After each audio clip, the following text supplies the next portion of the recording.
Masih tak? A'udzubillahi minasyaitonirrajim. Bismillahirrahmanirrahim. Assalamualaikum warahmatullahi taala wabarakatuh. Wa qala rabbi shrah li sadri wa yassir li amri wahlul 'uqdatam min lisani yafqahu qawli wasaddid lisani wahdi qalbi bihaqqi sayyidina Muhammadin sallallahu alaihi wasallam. Allahumma faqqihna fid din wa 'allimna ta'wil. Allahumma rzuqna ya rabbana fahman nabiyyin wa hifzal mursalin wa ilhamal malaikatil muqarrabin fil afiyati ya arhamar rahimin. Yang dimuliakan Tuan Imam, seterusnya ahli jawatankuasa Masjid Qaryah, seterusnya para hadirin muslimin muslimat yang dirahmati Allah Subhanahu wa taala sekalian. Apa khabar semua?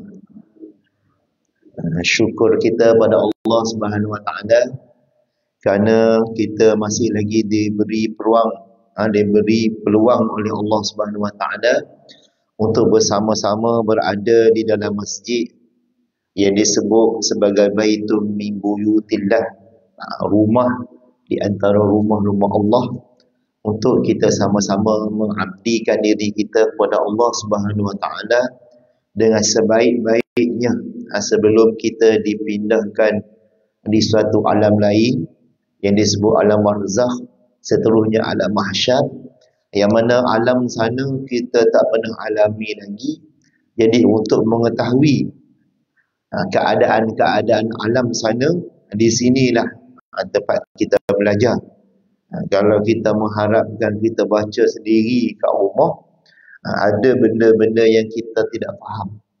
Sebab itulah Allah sebut dalam Al-Quran, fas'alu ahlaz zikri in kuntum la ta'lamun.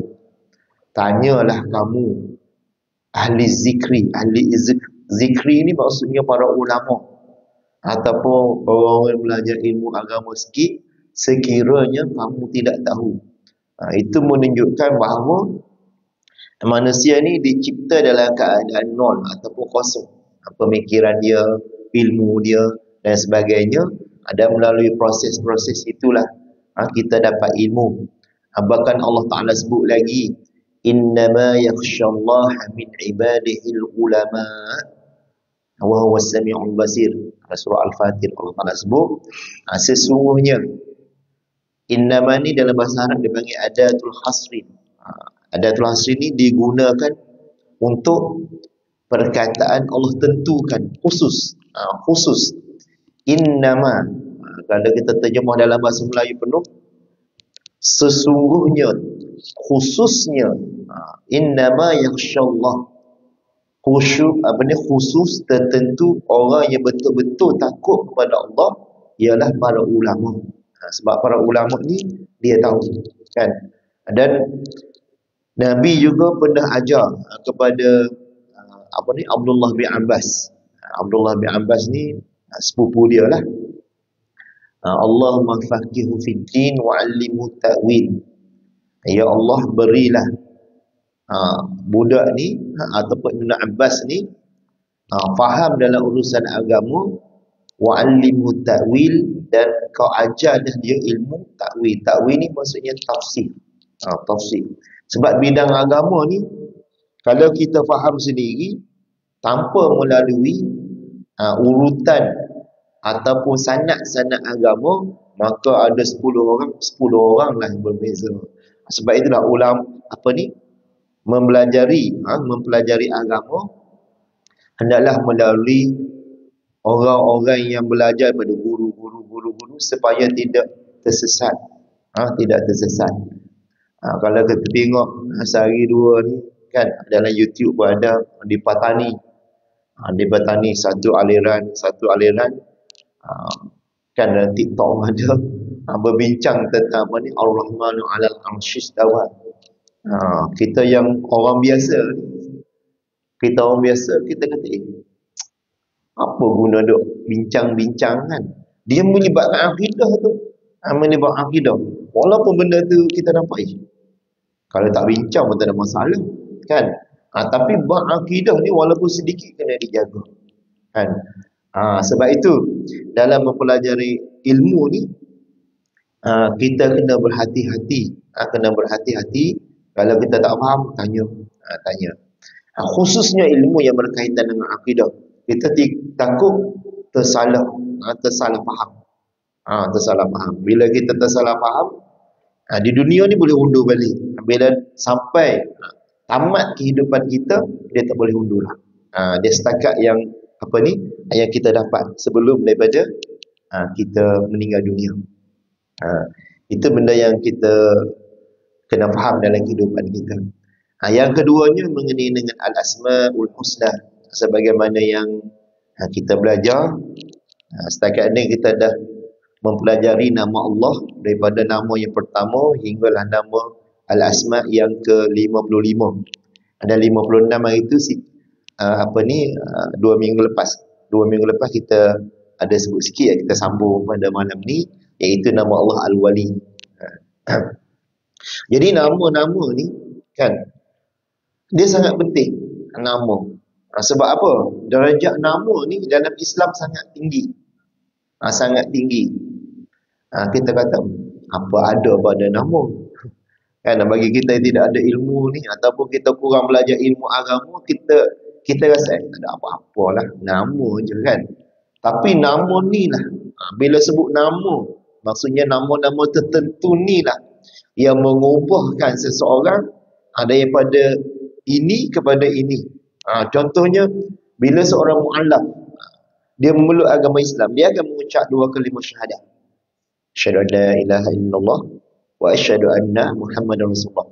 Boleh dia nak ubah perkataan lain. Asyhadu an la ilaha ir-Rahman, tukar Allah pada Ar-Rahman. Ulama-ulama tak boleh, hanya syahadah sahaja. Asyhadu an la ilaha illallah. Lepas tu Muhammad tu nak tukar nama lain. Wa anna Muhammadan Rasulullah, tukar pada wa anna. Muhammad ni banyak nama dia. Nama Nabi ni dekat 300 nama dia. Kalau di Masjid Nabi tu, masuk bahagian Raudhah, ada di tiang-tiang tu nama Nabi tu. Al-Qasim, Al-apa banyak-banyak kan. Dekat 300, silap saya dekat 300 nama Nabi tu. Kita nak tukar kepada nama Al-Qasim. Antara nama Abul Qasim, Abil Qasim, bapa pada Qasim sebab anak Nabi kan, nama Qasim. Jadi nak tukar wa anna Abi Qasim Rasulullah, tak boleh, tak jadi Islam. Tak jadi Islam. Itu pentingnya nama. Bahkan Allah Subhanahu Wa Taala ajar pada Nabi Adam banyak. Yang pertama sekali tentang nama. Wa 'allama Adam al-asma'a kullaha thumma 'aradahum 'alal malaikah. Allah ajar banyak nama-nama kepada Nabi Adam, kemudian Allah ta'rif ni Allah bentang kepada malaikat. Lepas tu Allah suruh tanya malaikat. Malaikat tak tahu. Subhanaka la ilma lana illa ma 'allamtana. Maha suci Engkau ya Allah, kami tidak tahu melainkan apa yang Engkau ajar pada kami. Sebab ilmu ni ilmu ni kita rasa kita tinggi, tapi ada lebih tinggi lagi daripada kita. Sebab itu bila kita berilmu kan, orang yang berilmu semakin dia berilmu, dia akan rasa dia jahil. Sebab itu Imam Asy-Syafi'i rahimahullah ta'ala dia kata, kullama zadatni ilman zadatni jahlan. Dia kata, setiap kali aku bertambahnya ilmu, maksudnya Allah bagi ilmu pada dia, dia rasa semakin jahil dia. Semakin jahil. Maksudnya ilmu yang dia dapat ni, ada lagi. Bila dapat yang ni, ada lagi. Kan? Maksudnya dia rasa semakin jahil, semakin banyak lagi benda yang tidak tahu. Sebab itulah, itu adalah sifat orang yang berilmu yang sebenar. Dia rasa dia jahil. Sebab itu kita tidak boleh sombong kalau kita ada ilmu. Tak kira ilmu apa sekalipun, ilmu agama ke, ilmu dunia ke, ataupun ilmu buat rumah ke, bawa kereta, semua tu ilmu tu kan. Tak boleh sombong. Sebab kita bijak macam mana pun mesti ada Allah Ta'ala bagi yang lebih bijak daripada kita. Yang paling tinggi sekali Allah lah. Sebab ilmu tu punca daripada Allah Subhanahu Wa Ta'ala. Jadi pentingnya nama dalam kehidupan kita.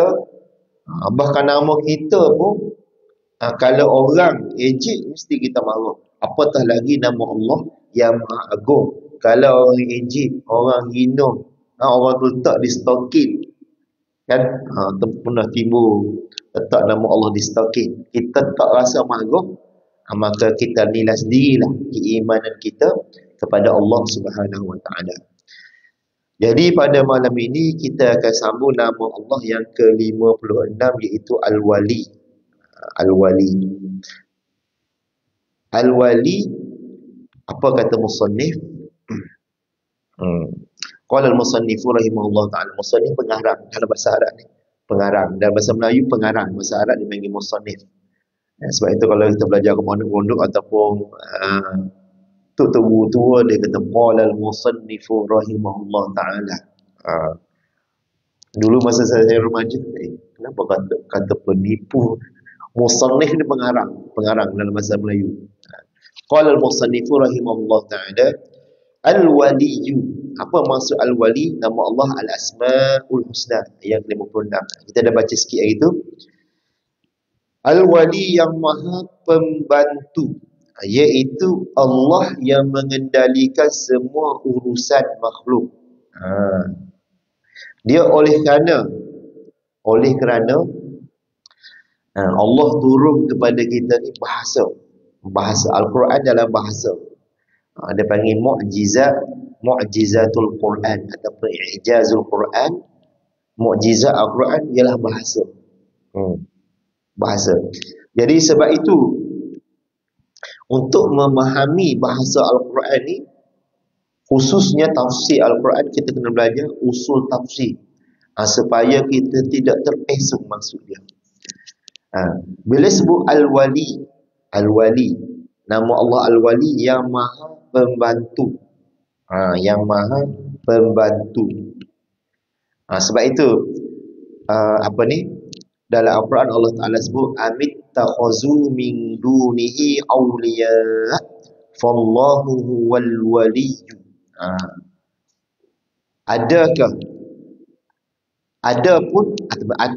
Adakah kamu mengambil selain Allah sebagai awliya? Bila sebut awliya, untuk makhluk dia panggil teman rapat.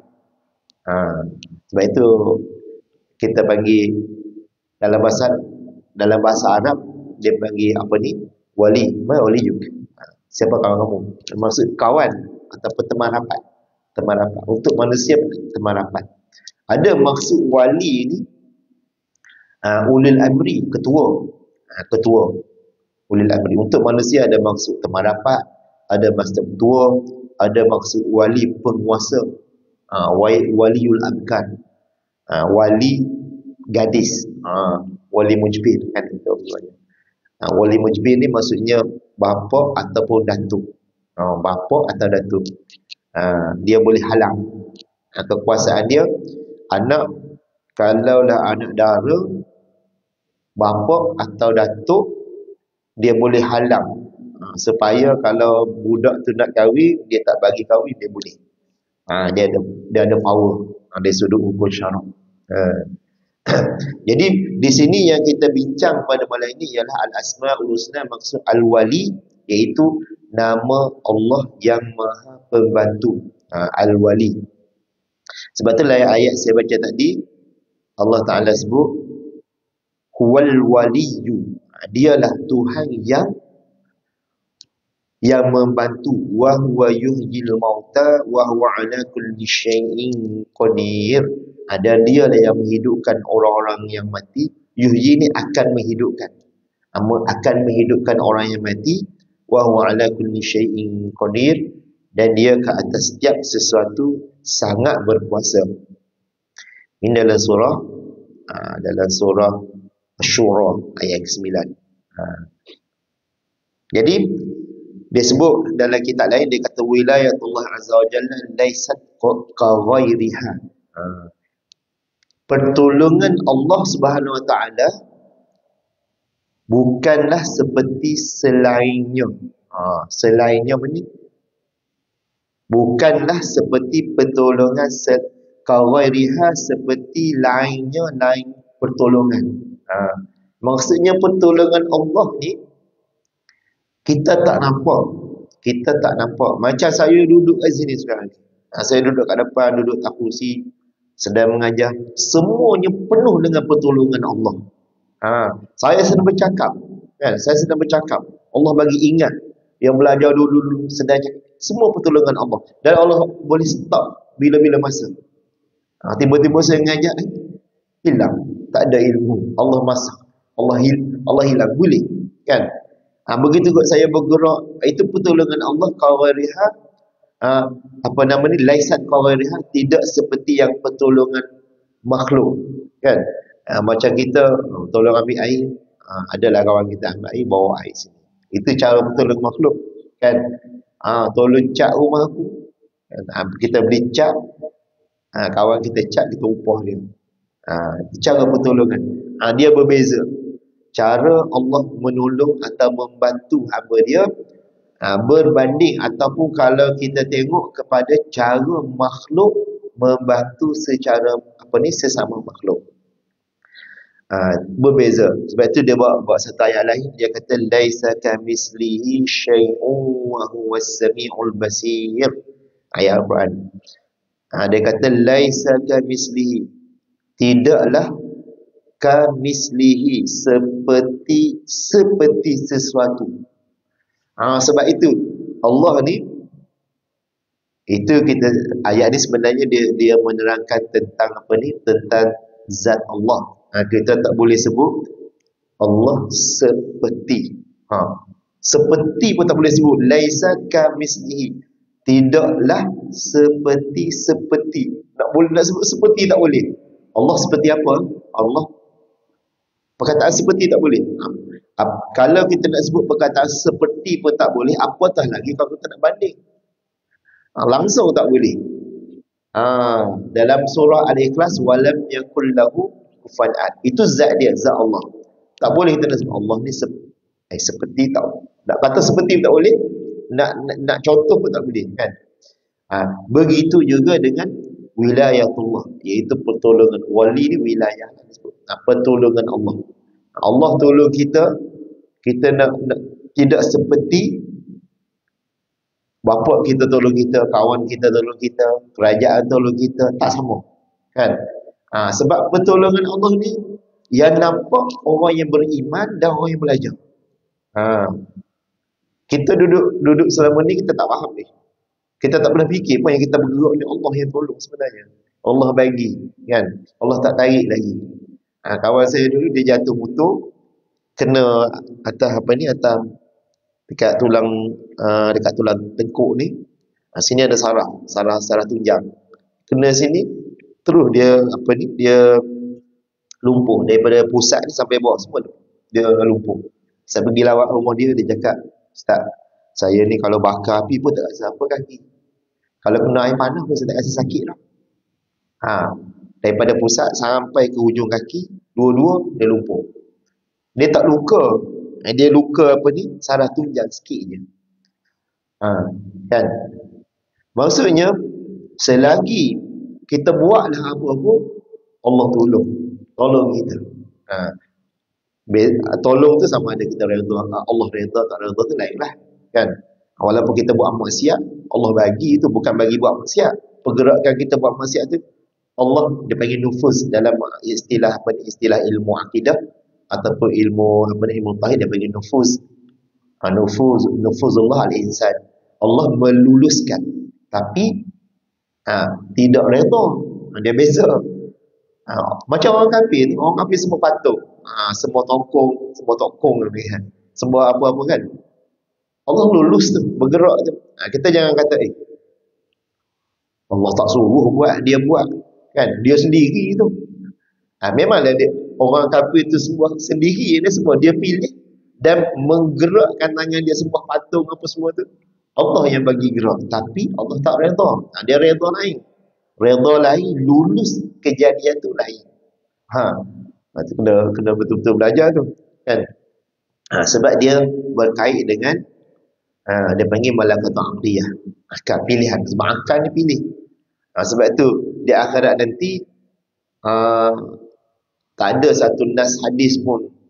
Ustaz saya sebut ni, dia kata Tidak ada satu nas hadis pun yang menyebut di akhirat nanti orang kafir berkata kepada Allah, "Ya Allah, kenapa Engkau jadikan kami kafir?" Sebab jadi kafir, jadi jahat, jadi baik itu adalah pilihan kita. Dan pilihan kita berdasarkan ilmu. Kalau orang tak berilmu, confirm dia akan pilih benda.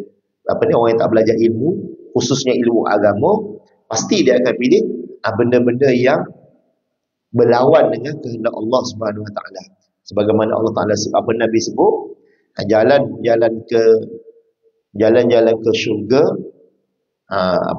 dipenuhi dengan halangan-halangan, jalan ke neraka dipenuhi dengan syahwat-syahwat nafsu dan sebagainya, kan. Itu di antara maksud wilayatullah, pertolongan Allah ke atas makhluk ni tidak sama seperti pertolongan makhluk pada makhluk dan sebagainya. Pertolongan makhluk dengan makhluk kita boleh nampak, kan. Kita boleh nampak orang ni sedekah kat kita duit, ataupun orang ni sedekah beras. Sekarang mesti banjir, kan. Di Kuantan, kita ni bersyukurnya Allah Subhanahu dah demam, kan. Tapi yang Allah sedang tolong kita daripada kita lahir sampai sekarang, kita tak pernah ingat pada Allah, tak pernah alhamdulillah, kan. Sebab itu bagi orang yang beriman dan berilmu, sebab itu Allah Taala sebut innama yakhshallaha min ibadihil ulama, sesungguhnya orang yang paling takut, tertentu sesungguhnya orang yang paling takut pada Allah ialah para ulama, sebab dia beriman dan dia tahu. Adapun orang yang kurang ilmu ni, dia beriman sahaja, dia kurang tahu, maka dia takut juga, cuma takut macam tu je lah, kan. Rasa di hati tak ada. Dia tengok orang hina nama Allah, teruk, macam sekadar tu je, dia tidak mari daripada hati dia. Oh subhanallah, kan. Ada dulu saya masuk askar wataniah, masa rekrut kan. Sebulan rekrut dia. Jadi macam-macam lah. Jurulatih ni sarjan. Jadi tahulah sikit sebanyak pasal tentera ni.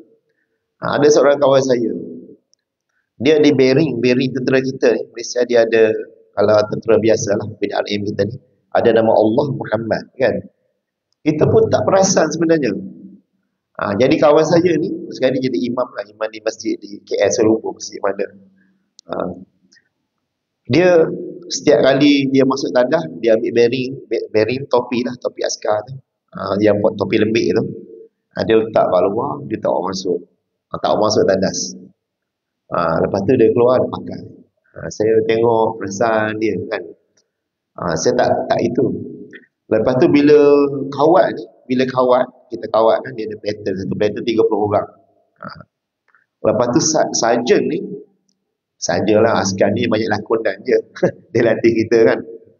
Siapa yang jadi askar tahulah. Marah. Dia ambil topi dia buang. Dia menangis. Kawan saya lah, dia di imam masjid KL, saya lupa. Dia menangis. Lepas tu semua orang heran, apa menangis. Lepas dia menangis, tanyalah dia, kenapa dia menangis. Dia kata di topi tu ada nama Allah tu. Bila dia empat, hati saya tak boleh terima dia.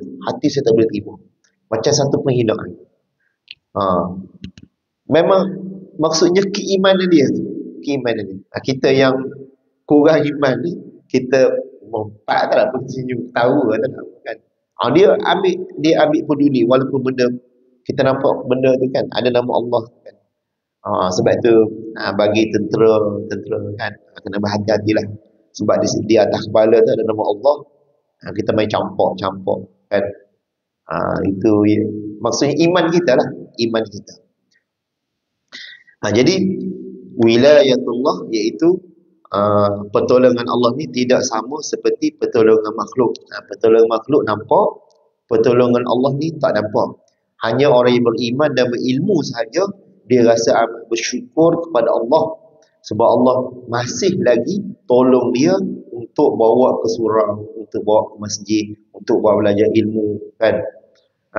Yang masalahnya kita ni bila dah tak boleh buat, baru rasa Allah dah tarik semua. Masa tu rugilah kita untuk mendapat kebaikan, kesihatan semasa hidup.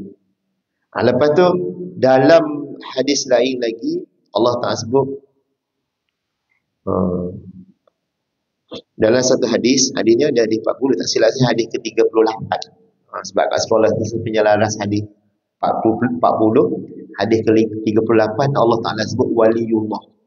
Martabat waliullah. Dalam kitab ni pun dia sebut, dia kata innallaha, ni hadis kursi, fi ma yarwi an rabbih tabaraka ta'ala, innallaha yaqulu man 'ada li waliyan faqad azantuhu bil harbi. Sesiapa yang menzalimi wali aku, wali ni kalau manusia sebut ni kan, wali maksudnya teman rapat, orang yang rapat dengan Allah. Man adali, sesiapa yang menzalimi wali aku, faqad azantuhu bil harbi, sesungguhnya Allah Ta'ala bagi tahu kepada malaikat dia, aku dah istiharkan kepada orang tu perang. Allah istihar perang pun kita tak dengar juga kan. Tak pernah dengar orang tak semayang kan, orang yang wali ni di kalangan para ulama lah. Wali ni setengah-setengah orang dia tak tahu dia wali. Dia tak tahu. Kalau orang tu tahu dia wali, maksudnya dia bukan wali lah. Wali ni orang yang taqar, orang yang dekat dengan Allah SWT. Dalam hadis ni Nabi sebut wa ma taqarraba ilayya 'abdi bi syai'in ahabba ilayya mimma faradtuhu. Ni di antara orang-orang yang Allah Ta'ala sebut dikira teman rapat dia ataupun wali dia, teman rapat lah. Orang yang kalau orang menzalimi kita, Allah istihar perang orang tu. Di antara sifat-sifatnya Nabi kata ni hadis kursi, wa ma taqarraba ilayya 'abdi, dan apa-apa yang mendekatkan kepadaku oleh hambaku bi syai'in ahabbu ilayya, dengan sesuatu yang lebih aku kasih kepadaku mimma aftaratuhu, daripada apa yang aku fardu ke atasnya. Maksudnya amalan sunat. Amalan sunat. Siapa yang banyak buat amalan sunat, dia dikira sebagai waliullah. Orang yang buat fardu solat 5 waktu sahaja kan, dia dipanggil Abdullah, hamba Allah sahaja. Orang yang banyak buat amalan sunat, dia disebut waliullah. Macam Imam Ahmad anak dia Abdullah. Bila dia sakit kan, ketika dia sakit dalam penjara, dia sembahyang setiap malam, sembahyang sunat sebanyak 150 rakaat. Lepas tu anak dia kata, ayahku sebelum dia masuk penjara, dia sembahyang sebanyak 300 rakaat. Banyak ni. Itu panggil waliullah kan. Waliullah, teman rapat Allah. Dan teman rapat Allah ni, orang yang rapat dengan Allah ni ataupun teman rapat Allah ni, mulut kena jaga. Contohnya kita ni atuk, kita mana tahu kan, boleh jadi kita ni di sisi Allah teman dia. Kita nak marah cucu, kita cakap macam-macam, jadilah macam tu kan. Kena jaga, kena doa yang baik-baik. Kalau cucu kita nakal, doa yang baik, letaklah harapan pada Allah supaya dia berubah. Dia berubah. Saya dulu ada seorang kawan, dia kata dia ni zaman remaja, dia sendiri bagi tahu saya. Sekarang dia ustaz juga lah, dia menjaga sekolah. Dia kata, ustaz, saya dulu nakal sampai mak saya ni tak tahu nak buat apa, tapi mak saya bagi tahu setiap kali dia solat malam tahajud, dia doa baik ke untuk saya. Dia kata saya jadi baik ni, saya tahu ini adalah doa daripada ibu saya. Dia bagi tahu saya macam tu. Tapi dia memang nakal lah, dia cakap. Memang jahat sungguh, dia kata. Jahat sungguh. Sebab itu kalau kita ada anak, ada cucu, doa lah yang baik-baik. Walaupun kita tak suka apa yang dia buat, doa lah yang baik-baik. Mudah-mudahan kita letak harapan yang tinggi pada Allah, dia akan berubah jadi orang yang baik. Jadi Wa ma yazalu 'abdi yataqarrabu ilayya bin nawafil. Dan sentiasalah hamba aku mendekatkan diri kepadaku bin nawafil, dengan semua amalan-amalan sunat, hatta uhibbuhu, sehingga aku kasih kepada dia. Nabi kata, fa iza ahbabtuhu, apabila aku dah kasih kepadanya, kuntu sam'ahu allazi yasma'u bihi. Aku adalah pendengarannya yang dia dengar. Sampai tahap macam tu. Sampai tahap macam tu. Pendengaran kita dengar tu, kuntu sam'u, aku adalah pendengarannya, pendengaran hamba tu, allazi yasma'u, wa basarahu allazi yubsiru bihi, dan penglihatan yang dia melihat dengan dia, wa yadahu allazi yabtishu biha. Dia di 40. Yabtishu biha, dan tangannya yang dia yubtishu ni lempang. Yubtishu ni lempang lah, pukul apa. Sebab tu kalau kita ni jenis orang-orang yang banyak baca Quran, hafal Quran, selalu berzikir, tangan kita jaga. Jangan terlalu cepat sangat nak pukul ke apa semua. Efek dia tinggi. Kesan dia tinggi. Pak dulu saya pernah belajar apa ni, dululah. Tapi tak amalkan. Belajar apa ni? Ilmu santau. Santau tu yang orang hantar apa ni, kaca apa semua yang dia buat santau. Santau ni kalau ikut yang saya belajar lah, apa ni, Guru Mukhtar Hasan Kasan, arwah Dr. Rundi pun belajar dengan dia. Saya pun belajar dengan dia. Dia kata setiap bulan orang yang pelihara santau ni, dia kena jentik santau dia. Kalau tak, benda tu makan dia. Dia akan pergi dekat restoran. Dia jentik, sekali jentik 10 orang tu, kebiasaannya. Dan orang yang mengamalkan perubatan santau ni, tangan dia bising. Dia lempang je, dia efek jantung. Kalau orang bukan lempang, dia tepuk untuk buat santau tu, dia efek jantung. Sebab itu kalau orang mengandung kena santau, elakkan apa ni, kena bagi tahu, dia boleh menyebabkan gugur tangan dia. Orang yang belajar apa ni, belajar perubatan untuk menghilangkan santau tu lah. Sebab santau ni bahan dia guna apa ni, tu perubatan Islam. Ustaz Syakir cerita lah nanti. Ustaz Syakir belajar. Jadi maksudnya, bila dah orang tu rapat dengan Allah, dia banyak mengamalkan amalan sunat, Allah anggap, Allah jadikan dia sebagai waliullah, ataupun teman rapat dia. Jadi tangan dia kena jaga, mulut dia kena jaga, kan, semua kena jaga. Maksud jaga ni, jangan terlampau cepat mengata ataupun sumpah seranah maki. Terutama kita yang dah berumur ni, mana tahu kita di kalangan kita Allah pilih sebagai wali dia, kan, teman rapat dia, ada cucu, ada anak. Bila kita nak marah, kita sumpah seranah ataupun sebagainya, ia akan jadi. Sebab Allah dah, macam Allah dah wakil, kita nak sebagai wakil dia. Kena ubahlah kita. Kalau kita ada sifat macam tu, selalu marah cucu dan sebagainya, cuba kita ubah, tukar pada doa. InsyaAllah Allah akan bagi. Warijlahu allati yamshi bihi, dan Allah akan menjadi apa ni, kuntu sam'ahu allazi, dan Allah menjadi kaki dia jalan. Maksudnya Allah wakil kat dia, teman rapat Allah. Ini penting kan, menjadi teman rapat Allah ni, kena ada ilmu lah. Kalau kita zikir, baca Quran saja tanpa ilmu tu, boleh jadi Allah bagilah, kan. Tapi kalau kita ada ilmu, insya-Allah, kan. Dan wali-wali Allah ni, kalau kita baca dalam kitab-kitab Tazkiyatun Aulia ataupun kitab-kitab ilmu tasawuf, kalangan para ulama, biasanya dia tak tahu dia wali. Dia wali Allah ni, dia tak tahu, dan dia tak mengaku. Bahkan dia marah kalau orang kata dia ni wali Allah.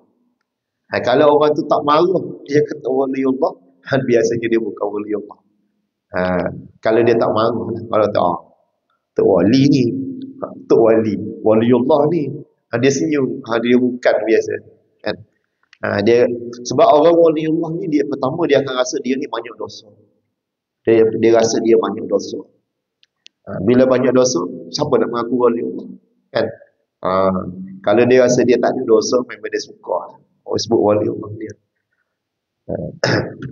Itu nama Allah Al-Wali. Supaya kita boleh beza antara nama Allah Al-Wali untuk Allah dengan Al-Wali untuk makhluk dia. Bila Allah maksudnya Tuhan yang menolong, bila maksud makhluk ni maksudnya teman ataupun kawan ataupun penguasa. Sebab dalam ni panjang ni kalau saya baca. Itu nama yang ke-56. Yang ke-57 Al-Hamid. Al-Hamid. Apa maksud Al-Hamid yang disebut oleh musannif rahimahullah taala? Dia kata yang maha terpuji. Yang maha terpuji, yang maha terpuji. Allah jua yang terpuji dan yang berhak menerima segala kepujian. Allah sahaja yang berhak, Allah sahaja yang berhak menerima segala kepujian. Yang kita Al-Hamid, yang maha terpuji. Sebab tu bila kita baca Alhamdulillahi pada perkataan al tu dia panggil al-istighraqiyah.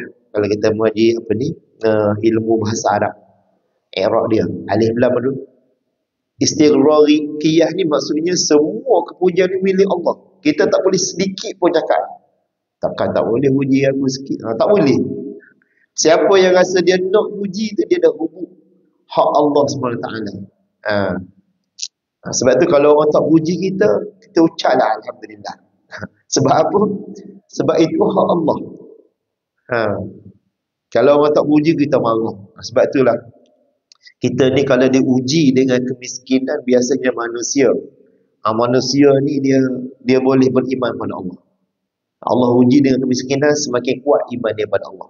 Tapi kalau Allah uji seseorang dengan kekuasaan, dengan pangkat, biasanya dia tak berjaya. Jarang yang berjaya. Yang berjaya ada juga ramai, contohnya Nabi Sulaiman alaihissalam. Siapa lagi? Para-para ulama dulu kan, dengan kelebihan Hasan Asazli, seorang oleh Allah. Dia kaya, dia kalau ikut riwayat dia kencing kat besi jadi emas. Kencing dia. Allah bagi karamat, kelebihan daripada dia. Tapi dia tetap rendah diri, kan? Tapi kebiasaannya kalau diuji dengan pangkat kekayaan, dia tak berjaya. Sebab itu kita kalau kita jadilah penghulu ke, kita jadi YB ke, kalau orang tak puji kita, ucaplah alhamdulillah. Sebab itu puji tu hak Allah, hak milik Allah sepenuhnya. Kita ni sekadar pinjaman sahaja. Puji daripada Allah tu pinjaman, hak Allah bagi. Contohnya kita buat masjid ni, kita YB buat masjid ni, orang berpujilah kita. Pujilah bagusnya YB ni buat, kan? Kita jangan rasa kembang hidung, kembang diri, apa tu pun rasa hebat, tak boleh. Situ hak Allah sepenuhnya. Tapi kalau orang puji tu, kita kembali kepada Allah. Saya kembalikan semua pujian tu kepada Allah. Itu bagi YB yang tahu agama lah. Kalau yang tak tahu, saya memang dalam daerah ni masjid memang saujana saya buat, sini saya buat, sini semua usaha yang saya berbincang dengan kabinet saya lah. Itu yang tak belajar agama. Itu kena berhati-hatilah, kan? Bila Allah uji seseorang tu dengan kekayaan, dengan pangkat, biasanya tak berjaya. Tak berjaya untuk menjadi hamba yang soleh. Tapi kalau Allah uji dengan kemiskinan, kesusahan, kesakitan, insya-Allah dia akan jadi hamba yang baik. Itu di antara kelebihan bila Allah uji hamba dia dengan kemiskinan ataupun kesusahan. Jadi kalau kita miskin, dah usaha dah, tak kaya-kaya juga, untuk Allah uji. Semakin banyak kita berdoa kepada Allah, itu lebihnya, kan? Tapi kalau Allah bagi kekayaan, kita boleh bersyukur, kita boleh puji Allah, kita boleh bangun malam, sibuk macam mana pun, itu lagi baiklah. Tapi jaranglah macam tu. Seterusnya nama yang 58. Al-Hamid ni panjang lah, cuma saya pendekkan lah. 58 Al-Muhsi. Nama saya share sikit lah. Apa kata mengarang? Maksud al-muhsi yang maha penghitung, yang menghitungkan segala amalan manusia dan tidak ada sesuatu pun yang terlindung dari ilmunya.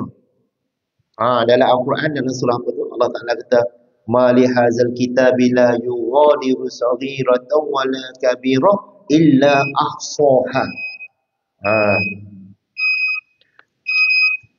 Masa Isya azan ni.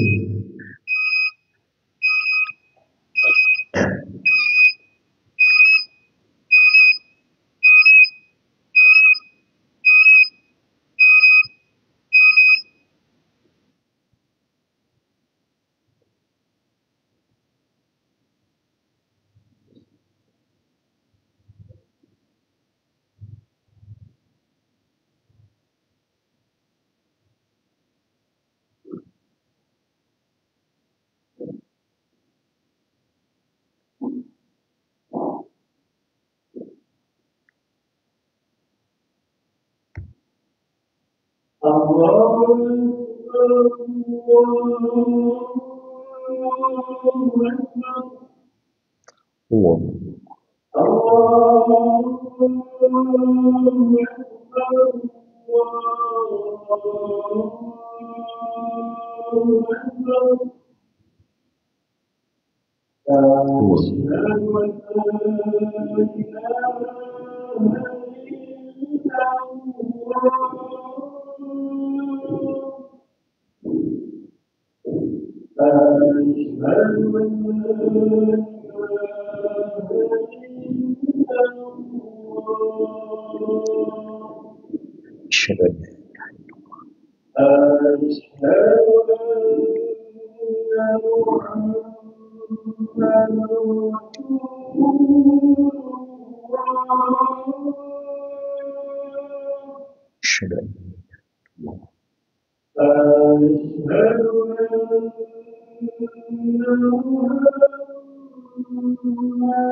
أشهد أن محمدا رسول الله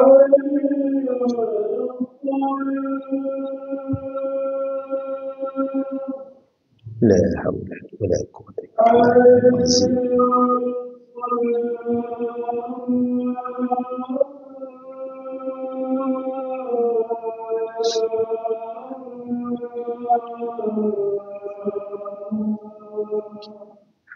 لا حول ولا قوة إلا بالله.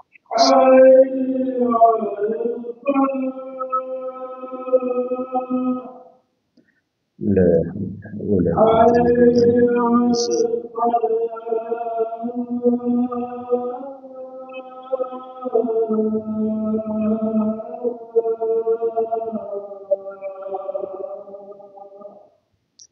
لا حول ولا قوة إلا بالله.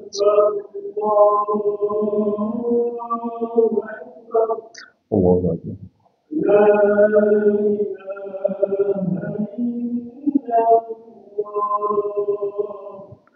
لا إله إلا الله محمد رسول الله. اللهم رب هذه الدعوة والصلاة القائمة آت سيدنا محمد والصلة والفضيلة والدرجة العالية والمغفرة وبعث مقام الزوال تحمينا ولا تخلف الميعاد. Kita habiskan sikit Al-Muhsi, lepas tu kita solat sikit.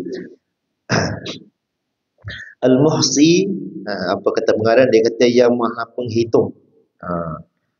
Ia menghitung, Allah menghitungkan segala amalan manusia dan tidak ada sesuatu pun yang terlindung dari ilmunya.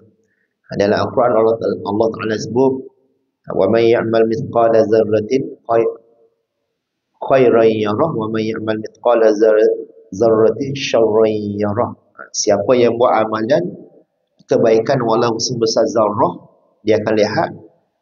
Begitu juga kejahatan. Zarrah ni kecil, kecil sangat. Saya kalau dalam kelas budak-budak lah, saya kata, biasa budak ni dia akan bagi alasan, tolong ambil siapa ustaz, ni bukan siapa saya ustaz. Kalau kat kantin kan budak ramai sekolah saya tu, kalau pagi 1,000 lebih, petang 1,000 lebih, 3,000 lebih lah budak. Bila kata tolong kutip siapa ustaz, sebab sekarang ni sebenarnya kita tak boleh suruh budak kutip sampah. Tak tahulah. Kalau zaman-zaman kita sekolah dulu, bukan takat sampah, kemuncuk kat padang kita cabut lagi. Sekarang tak boleh. Nak suruh sampul tingkat, semua cleaner yang buat. Tak boleh. Ha. Jadi bila kita suruh, dia cakap, "Ustaz, ni bukan sampah saya, Ustaz. Kawan saya buat tadi." Bila dia cakap macam tu, saya cakap, "Kamu nak pahala tak?" No, Ustaz. Kalau ambil pahala ni kan dalam Al-Quran kan Allah Ta'ala sebut, "May ya'mal mithqala dzarratin khairan yarah." Buat yang baik Allah dapat, tak kira siapa kita ambil dapat pahala itu.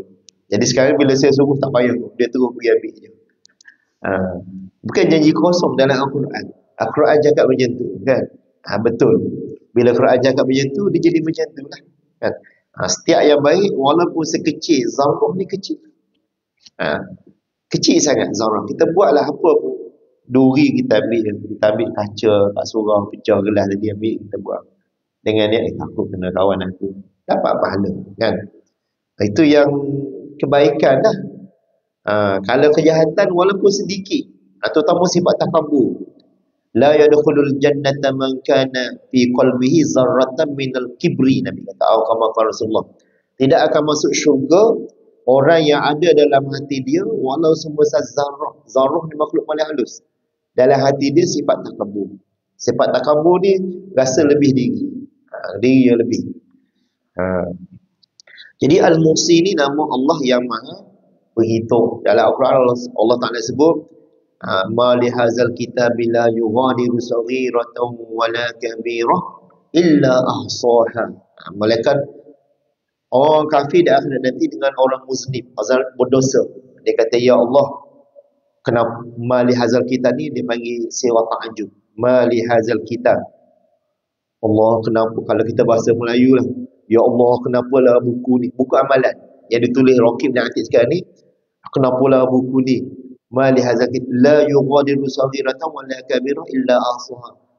Tak tertinggal sedikit pun kan, sama ada yang besar amalan ataupun dosa besar, amalan kecil, dosa kecil, tidak tertinggal sedikit pun ditulis oleh malaikat Raqib dan Atid sekarang ni, illa ahsaha, malaikat semua diambil kira. Sebab itu nama Allah Al-Muhsi. Al-Muhsi.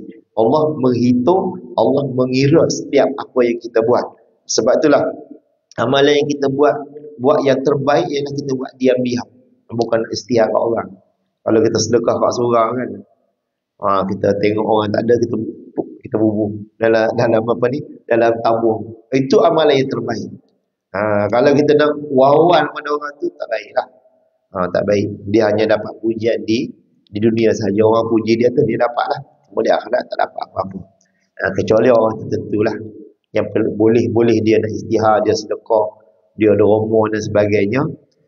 Macam apa ni, macam penghulu ke apa semua, dia untuk menggalak orang lain boleh. Tapi kalau kita yang infiradi, yang sendiri-sendiri ni, amalan yang baik kita buat secara diam-diam tanpa orang lain tahu. Sembahyang sunat pun kan, sebelum datang kat surau, kat masjid, kita solat kat rumah diam-diam. Pergi baru kita sembahyang fardu. Orang nak cakap apa lah tak ini. Yang penting kita buat kerana Allah, bukan kerana Allah. Itu disebut Al-Muhsi. Ya Allah yang menghitung. Begitu Allah Ta'ala hitung nikmat-nikmat yang banyak. Orang paling banyak nikmat, banyaklah nikmat apa ni? Itu nikmat belum dosa. Allah Ta'ala sebut, "Tsumma latus'alunna yawma idzin 'anil na'im." Pada hari itu, di pada mahsyar, Allah akan soal semua nikmat-nikmat yang banyak doa. Nikmat mata, hidung, telinga itu yang di diri. Belum lagi yang apa ni? Yang harta itu kan, tanggungjawab anak, bini dan sebagainya. Itu juga persoalan Allah di pada mahsyar yang menyebabkan kita lambat masuk syurga atau masuk neraka Allah SWT. Tapi kita doalah supaya kita ni bukan di kalangan ahli neraka. Jadi setakat itu saja untuk malam ni. InsyaAllah kita akan terus sambung nanti dengan nama Allah yang ke-59, 60, Al-Mubadi'u Wal-Mu'id. Jadi setakat itu saja. Mudah-mudahan yang baik itu daripada Allah Subhanahu Wa Taala, yang tersalah dan silap itu daripada kelemahan diri saya, dan sedikit sebanyak boleh menambahkan keimanan kita pada Allah Subhanahu Wa Taala. Aku liqauli hadza wa astaghfirullah li wa lakum wa li sa'iril muslimin wal muslimat. A'udzubillahi minasyaitonirrajim. Bismillahirrahmanirrahim. Allahumma ya muallima Ibrahim al-hikmata 'allimna, ya mufahhima Sulaiman fahimna fafahamnaha Sulaiman, wa kullan atayna hukman wa ilma, wa sakharna ma'ana udal jibal sabbihna wa tayra wa kunna fa'ilin. Ya Rabb Sulaiman wa ya Rabb Ibrahim wa ya Rabb Musa wa Isa wa ya Rabb Muhammadin sallallahu alaihi wasallam, akhrijna min zulumatil jahl wal nisyan bi rahmatika ya arhamar rahimin. Wa sallallahu ala sayyidina Muhammad wa ala alihi wa sahbihi wa baraka wa sallam. Walhamdulillahi rabbil alamin.